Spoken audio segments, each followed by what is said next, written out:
विकास की बात साधना न्यूज के साथ में आज खास चर्चा में मौजूद है युवक कांग्रेस के प्रदेश अध्यक्ष आकाश शर्मा जी। आकाश जी, साधना न्यूज में आपका बहुत बहुत स्वागत। धन्यवाद भैया आपको। छत्तीसगढ़ सरकार के 4 साल पूरे हो चुके हैं। न्याय के 4 साल कहे जा रहे हैं, चाहे वो किसानों के साथ न्याय हो, महिलाओं के साथ हो, युवाओं के साथ हो या फिर कर्मचारियों के साथ हो। सबसे पहले मैं चर्चा किसानों को लेकर करूंगा। छत्तीसगढ़ में आज किसानों को उनके धान का उचित मूल्य मिल रहा है 2500 रुपए, जो कहीं नहीं मिल रहा है देश में। इसको किस तरह से देखते हैं आप? निश्चित रूप से जो कहा जाता है कि न्याय के 4 साल, बिल्कुल ये न्याय के 4 साल इसलिए है कि न्याय हुआ है। इस प्रदेश के हर वर्गों के साथ न्याय हुआ है, किसानों के साथ हुआ है। जैसा आपने कहा कि 2500 रुपये जो समर्थन मूल्य जो मिलता है देश में कहीं किसी राज्य में मिलता है, तो इसे तो मैं देखता हूँ कि जो 2500 मिलता है वो केवल एक किसान को नहीं मिलता, पूरे परिवार को मिलता है।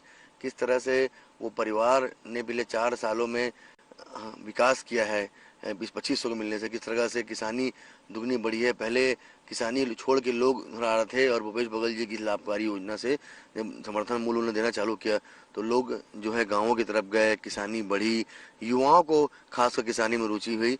और खास साथ जब उस परिवार को 2500 रुपये में समर्थन मिल गया था तो उसके जीने के तरीके में, उसके रवैये, उसके रहने वाली युवा के पढ़ाई में और अलग अलग चीज़ों में फ़र्क पड़ा है।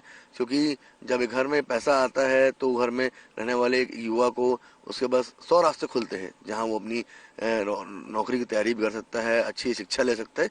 और भूपेश बघेल जी ने इस देश के, इस प्रदेश के किसानों की जीवन शैली में बड़ा बदलाव लाया है जो दिखता है। किसानों के पास पैसा आया तो किसानों ने उस पैसे को मार्केट में इन्वेस्ट किया और व्यापार बढ़ा।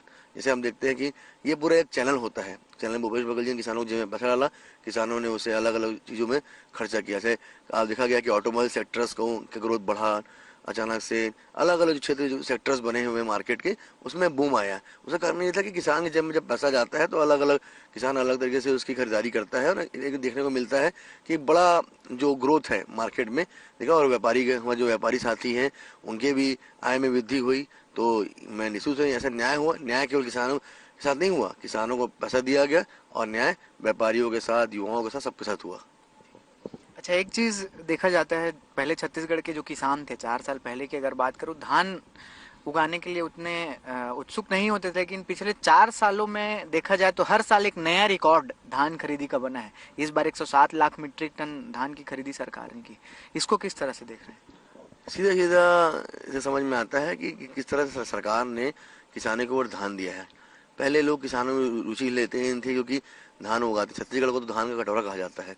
कैसे धान तो यहाँ, चावल यहाँ हर जगह उगता है, लेकिन तब भी लोग उगाते नहीं थे क्योंकि उन्हें उचित मूल्य नहीं मिलता था, उन्हें उचित साधन नहीं मिलता था कि वो परेशान रहते थे कि जब ऐसा मूल्य, जब वो धान उगाएंगे तो मंडियों में खरीदारी कौन होगी। लेकिन आप जैसे अभी बता रहे हैं 4 साल दर साल हर लाख साल बढ़ा, कहीं कम नहीं हुआ है। और किसानों ने भूपेश बघेल जी पे भरोसा दिया। मैं आपको बताना चाहता हूँ, जब 2018 में चुनाव हो रहा था तो किसानों ने उसी दिन समझ में आ गया था कि इस प्रदेश के किसान जो है भूपेश बघेल जी के साथ है, कांग्रेस के साथ है। जब उन्होंने अपने खड़ी हुई धान की बड़ी गाड़ियां जब खरीदी थी और उन्हें जब वो कहना चालू कर दिए थे कि कांग्रेस सरकार आएगी तो हम धान बेचेंगे, और भूपेश बघेल जी ने भरोसा जीता है उनका। हर साल जो है मेट्रिक टन भाव बढ़ते गए हैं और किसानों में लोगों को रुचि आई है। तो वो सरकार ने किसानों को ध्यान दिया है, उनकी सुविधाओं में ध्यान दिया है, खाद देना, उनके उचित, सबसे बड़ी बात उचित समर्थन देना। इससे बड़ा कारण हुआ, किसानों को विश्वास हुआ कि किसानी करने से फायदा होगा और जो पूर्व में सरकारों नहीं दे पाया वो इस सरकारों ने दिया है। अच्छा, एक चीज का और जिक्र करूंगा, साल दर साल रिकॉर्ड तो हुआ है इस बार, लेकिन बीजेपी वाले कह रहे हैं कि इसमें तो केंद्र सरकार का भी योगदान है। केंद्र सरकार को भी आप जो है धन्यवाद कीजिए, पीएम मोदी को धन्यवाद कीजिए कि रिकॉर्ड तोड़ धान की खरीदी हुई है, क्योंकि केंद्र सरकार भी पैसा देती है। उस बीच में एक और ये सवाल है साथ में कि पहली बार जब धान 2500 रुपये में खरीदने की बात हुई थी तब केंद्र सरकार ने कहा था कि अगर आप हमारे समर्थन मूल्य से ज़्यादा कीमत देंगे तो हम सेंट्रल पूल में चावल नहीं खरीदेंगे। क्या सोचते हैं इसको लेकर?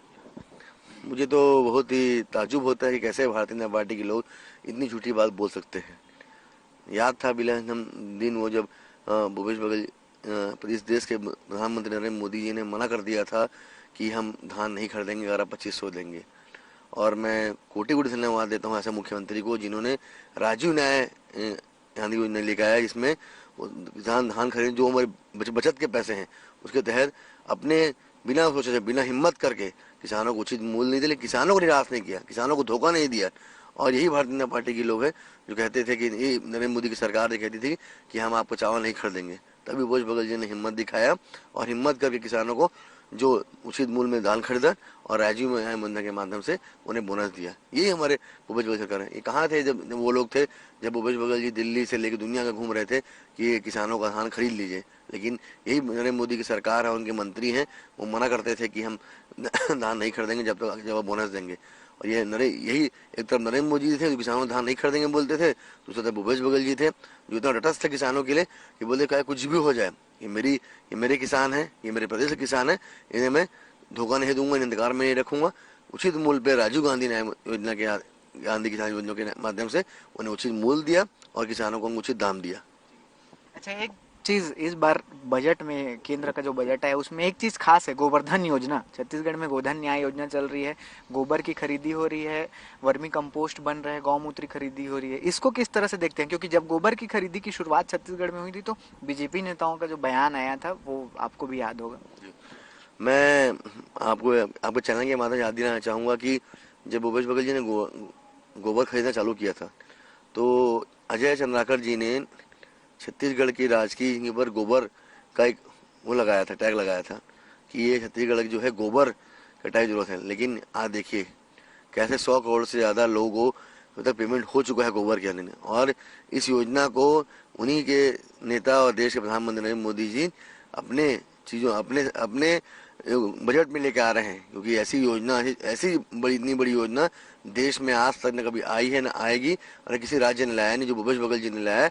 जो गोबर है जिसे आदमी वेस्ट समझता था, वेस्ट मटेरियल समझता था, इसे कोई ध्यान नहीं देता था, उस पर भूपेश बघेल जी ने लोगों को उसका दाम देना जब चालू किया तो अपने आप में ये बड़ा ऐतिहासिक फैसला था। और मैंने कहा ना, भारतीय जनता पार्टी के लोग भूपेश बघेल जी को समझ ही नहीं पाए। भूपेश बघेल जी जमीनी आदमी है, उन्हें पता है, उनकी एक ही सोच रहती है कैसे किसान की, इस प्रदेश वासियों की धान की इनकम बढ़ाया जाए, कैसे किसानों को खुश किया जाए, कैसे ग्रामवासी, छत्तीसगढ़ का आदमी गाँव में बसता है, छत्तीसगढ़ का दिल गाँव में बसता है, कैसे उनकी आय में वृद्धि किया जाए, उसे प्रयास वो लगे रहते हैं। और इसका एक उदाहरण था गोधन न्याय योजना, जो इतना बड़ा माइलस्टोन साबित हुआ कि देश के प्रधानमंत्री को भी इसके बारे में सोचना पड़ा। और मैं तो सलाह दूंगा भारतीय जनता पार्टी के नेताओं कि कुछ भी बयान देने से पहले एक बार सोच लिया करें, बात कर लीजिए करिए ऊपर, क्योंकि भूपेश बघेल की योजना को जिस बारे में बयान देते हैं, भविष्य में जाके वही केंद्र सरकार उसी योजना को ले आती है। तो ऐसा मुझे ध्यान देना चाहिए। और गोधन न्याय योजना निश्चित रूप से अपने आप में, हम गाँव को घूमते हैं तो देख खुशी होती है कि अब गोबर भी सोने के भाव बिक रहे हैं। अच्छा, एक बड़ी चीज और है छत्तीसगढ़ सरकार के लिए, इसको एक उपलब्धि ही कह सकते हैं। मोटे अनाज को समर्थन मूल्य में छत्तीसगढ़ सरकार खरीदती है, लेकिन अब मोटे अनाज को बढ़ावा देने के लिए मिलेट मिशन केंद्र सरकार की इस बजट में शामिल किया गया। उसको किस तरह से देखते हैं, क्योंकि छत्तीसगढ़ में पहले से ये संचालित हो रहा है? मैं फिर वही बात कहूँगा कि भूपेश बघेल जी एक किसान पुत्र हैं। उन्हें पता है कि छत्तीसगढ़ का जो आम आदमी है, छत्तीसगढ़ का जो आम ग्रामवासी है, वो कैसे उन्हें फायदा हो सकता है। वो भूपेश बघेल जी जो जो योजना जो छत्तीसगढ़ में ला चुके हैं उसी को कॉपी करके आज नरेंद्र मोदी जी आज किसानों को सोच रहे हैं। पहले ये सभी लोग भूपेश बघेल जी की योजना का विरोध करते थे, चाहे मोटे चावल की बात हो, चाहे मिलेट की बात हो। आज एक बात हो रही है, आज देखिए कितना बड़ा इसमें रूप ले चुका है ये चीज़। आज भूपेश बघेल जी की तारीफ हर जगह हो रही है। तो निश्चित रूप से मैं तो सलाह दूंगा नरेंद्र मोदी जी को, भारतीय जनता पार्टी को, आप लोगों को देश में जब बजट बनाते हैं तो भूपेश बघेल जी से चर्चा करनी चाहिए कि कैसे किसान की आय में वृद्धि होगी। उनसे बेहतर इस देश में, प्रदेश में कोई नहीं जानता है, क्योंकि वो किसान पुत्र हैं। उन्हें पता है कि छत्तीसगढ़ का जो आम आदमी है, छत्तीसगढ़ के आम ग्रामवासी, उसकी आय में वृद्धि कैसी होती है और क्या वो उगाता है, क्या वो क्या चीज़ हुआ के वो आय वृद्धि करता है, ये बात में पता है। तो जैसे मैंने मोटी की मिलेट्स की बात की, आज ये बड़ा रूप लेते आ रहा है। तो निश्चित भूपेश बघेल जी इसमें तारीफ काबिल है। ये छत्तीसगढ़ मॉडल को अब जो है देश अपनाने लग गया, ऐसा लगता है? मॉडल तो हमारा छत्तीसगढ़ मॉडल है, वो दिखता है वो। और जो 100 कई बातें गुजरात मॉडल कहा जाता है, वो तो लोगों केवल एडवर्टाइजमेंट में दिखता है, लेकिन हमारा छत्तीसगढ़ मॉडल जो है लोगों के जीवन शैली में दिखता है। छत्तीसगढ़ मॉडल जो है यहाँ किसानों में दिखता है, छत्तीसगढ़ का मॉडल यहाँ के गरीब आदिवासियों में दिखता है, यहाँ का छत्तीसगढ़ का मॉडल यहाँ के युवाओं में दिखता है, और छत्तीसगढ़ का मॉडल जो छत्तीसगढ़ के आम आदमी में दिखता है। और निश्चित रूप से छत्तीसगढ़ का मॉडल जो है, आप खुद ही बता रहे हैं, जैसे देश के प्रधानमंत्री गोधन न्याय योजना हो गया, मिलेट्स हो गया, इसको अपने ले रहे हैं। तो छत्तीसगढ़ मॉडल जो है धीरे धीरे देश के हर कोने में पहुंचेगा, और एक दिन जरूर इस प्रदेश के हर मुख्यमंत्री को भूपेश बघेल जी के छत्तीसगढ़ मॉडल को अपनाना पड़ेगा, तभी किसानों में क्या वृद्धि होगी। शिक्षा को लेकर छत्तीसगढ़ सरकार बेहतर काम कर रही है। वो स्वामी आत्मानंद अंग्रेजी माध्यम स्कूल, अब एक गरीब के बच्चे भी जो हैं अच्छी स्कूलों में पढ़ रहे हैं, निःशुल्क पढ़ रहे हैं। शिक्षा का एक अलग मॉडल छत्तीसगढ़ में देखने को मिल रहा है। लोग तो केवल मॉडल दिखा के झूठी वाहवाही लेते थे, झूठा एडवर्टाइजमेंट करते थे कि दिल्ली मॉडल, दिल्ली मॉडल। हमारे प्रदेश के मुख्यमंत्री ने करके दिखाया है।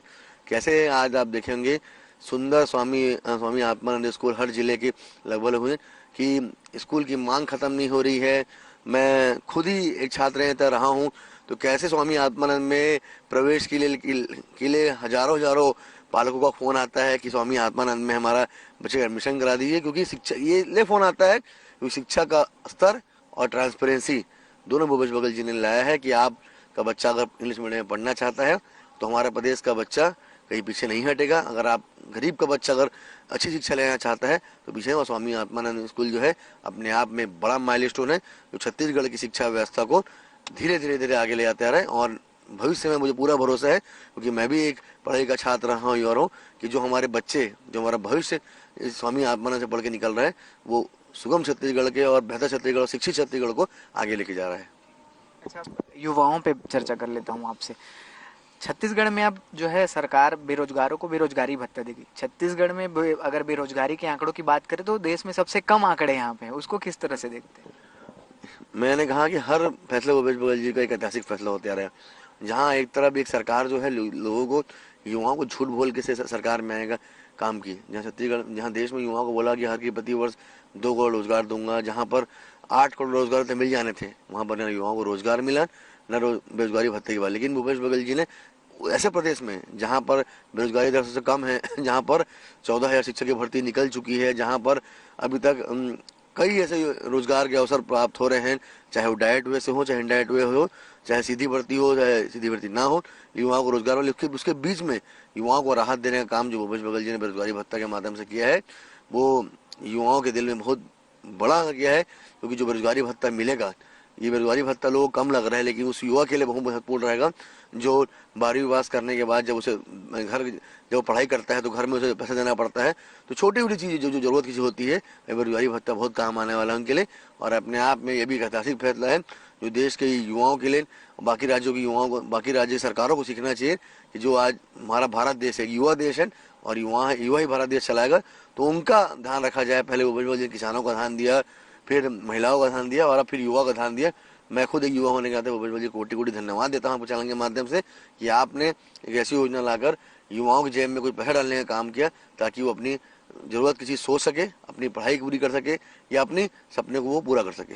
एक आखिरी सवाल, मुख्यमंत्री भूपेश बघेल जो है भेंट मुलाकात अभियान के तहत सीधे लोगों से रूबरू हो रहे हैं। शायद बहुत कम ऐसा होता है कि कोई मुख्यमंत्री सीधे आम जनता के बीच जाते हैं और उनसे सीधे जानकारी लेते हैं योजनाओं की। इसको किस तरह से देखते हैं? क्योंकि योजनाओं का फीडबैक लेना अलग जगह है और आम जनता से सीधे फीडबैक लेना एक अपने आप में अहम हो जाता है। जैसे मैं बताना चाहता हूँ कि आपके चैनल के माध्यम से भेंट मुलाकात कार्यक्रम में लगभग बहुत सारी विधानसभाओं में मैं भूपेश बघेल जी के साथ गया हूँ। मुझे देख के बहुत ताजुब होता है। पहले मुझे लगता था कि जब मैं सुनता था कि ऐसा नहीं होगा, केवल बातों में होगा, लेकिन जब मैंने देखा भूपेश बघेल जी खुद ही जब वो किसी को भी उठा के बात करते हैं, योजना के बारे में बात करते हैं, महिलाओं से बात करते हैं, युवाओं से बात करते हैं और सीधा इंटरेक्शन करते हैं, जो गलत होता है उस पर तुरंत कार्रवाई करते हैं, जो सीधा जो सही अच्छी चीज मिलती है जानकारी प्राप्त लेते हैं। एक तरीका ऐसे होता है कि योजना की वो कागज में चलती है, लेकिन जो भूपेश बघेल जी ने 90 विधानसभा में घूम घूम के, जब भी 10-12 विधानसभा बाकी है, कुछ विधानसभा में घूम घूम के उस रात को वहाँ रुक के लोगों से सीधा संवाद करके जो योजना के बारे में वो फीडबैक लिया है, ये अपने आप में गरीब है और देश में अपने आप में एक बड़ा उदाहरण है कि अपनी योजना को केवल लागू नहीं किया, अपनी योजना का फीडबैक भी लोगों से लिया, अपनी योजना को लेकर आम जनता के बीच भी गए और पूछा भी कि योजना का क्रियान्वयन हो रहा है कि नहीं हो रहा है, इस योजना से आपको लाभ हो रहा है कि नहीं हो रहा है। ऐसा आप में करना भेंट मुलाकात अपने आप में बड़ा कार्यक्रम था जो भूपेश बघेल जी ने चलाया है। और हर दिन डायरेक्ट जनता से बात करना, हर मुद्दे पर बात करना, चाहे मैं देता था कि और किसी को उठा के बात करना, राजीव मितान के बारे में बात करना, धान किसान के बारे में बात करना और भूमिहीन किसानों से बात करना और अलग अलग मुद्दों पर चर्चा करना, महिलाओं से, युवाओं से, बुजुर्गों से, ये अपने आप में बड़ा भूपेश बघेल जी कार्यक्रम था। और छत्तीसगढ़ इस कार्यक्रम के माध्यम से भूपेश बघेल जी ने छत्तीसगढ़ की जनता का विश्वास और जीता है और उनसे कनेक्ट हुए हैं वो। बहुत बहुत धन्यवाद आकाश जी। तो ये थे हमारे साथ युवा कांग्रेस के प्रदेश अध्यक्ष आकाश शर्मा। छत्तीसगढ़ सरकार जो है लगातार इन 4 सालों में, चाहे वो महिला हो, किसान हो, युवा हो या फिर जो कर्मचारी हो, उनके लिए तमाम योजनाएं लेकर आई। हर वर्ग को ध्यान में रखकर इन योजनाओं को संचालित किया गया और आज इसी के चलते इन 4 सालों को न्याय के 4 साल कहे जा रहे हैं। कैमरा पर्सन डी के सिन्हा के साथ श्रीकांत तेदू, साधना न्यूज, रायपुर। चेक चेक विकास की बात साधना न्यूज के साथ में आज खास